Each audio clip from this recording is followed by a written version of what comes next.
Zee 24 तास एक पाऊल पुढे। मुंबईत एकीकडे घरांची मारामार असताना माहुल भागात एसआरए योजनेची सुमारे 17,000 घरं वापराशिवाय पडून आहेत। यातली 2200 घरं पोलिसांनाही दिली जाणार आहेत, परंतु एसआरए आणि बीएमसीच्या वादात ही घरं पडून आहेत। पाहुयात झी 24 तासचा हा एक्सक्लुझिव्ह रिपोर्ट। लाखो मुंबईकरांना असं रस्त्या कडेला आणि नाल्या शेजारच्या झोपड्यांमध्ये कसं बसं राहावं लागतंय। मात्र यांच्यासाठी बांधण्यात आलेली एसआरएची सुमारे 17,000 घरं गेल्या 1.5 वर्षांपासून धूळ खात पडून आहेत। एसआरए आणि बीएमसीच्या वादात ही घरं अडकून पडली आहेत। मुंबईत ब्रिन्स्टॉबॅट प्रकल्पाअंतर्गत रस्ता, नाला रुंदीकरण, मिठी नदीवरील अतिक्रमण काढताना बाधित होणाऱ्या लोकांसाठी चेंबूरच्या माहुल भागात एसआरएनं 72 बिल्डिंग्समध्ये सुमारे 17,000 घरं बांधली आहेत। परंतु मुंबई महापालिका ही घरं ताब्यात घेण्यासाठी चालढकल करत असल्याचा आरोप एसआरएनं केलाय। तर दुसरीकडे मुंबई महापालिकेनं जोपर्यंत पूर्णपणे घरं तयार होणार नाहीत तोपर्यंत घरं ताब्यात घेणार नसल्याचा पवित्रा घेतलाय।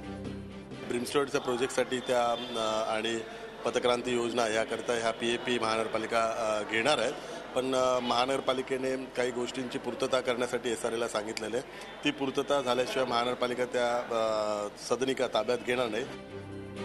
या घरांमध्ये कुणीही राहायला नसल्यामुळे अनेक घरांमधील वायरिंग, स्विच, दाराचा कडिकोंडा, पाण्याचे नळ चोरीला गेलेत। तसंच खिडक्यांच्या काचाही दगड मारून फोडण्यात आल्यात। सध्या या ठिकाणी सुरक्षा रक्षक ठेवल्यामुळे अशा गोष्टींना आळा बसलाय। त्याच्यातले जवळजवळ 10-12 हजार घरं तर तुटफूट झालेले आहेत। आता असे सिक्युरिटी त्यांची आहे तिथे, पण ती सिक्युरिटी कुठपर्यंत त्यांना यश आहेत किंवा काय करतात त्यांनाच माहिती।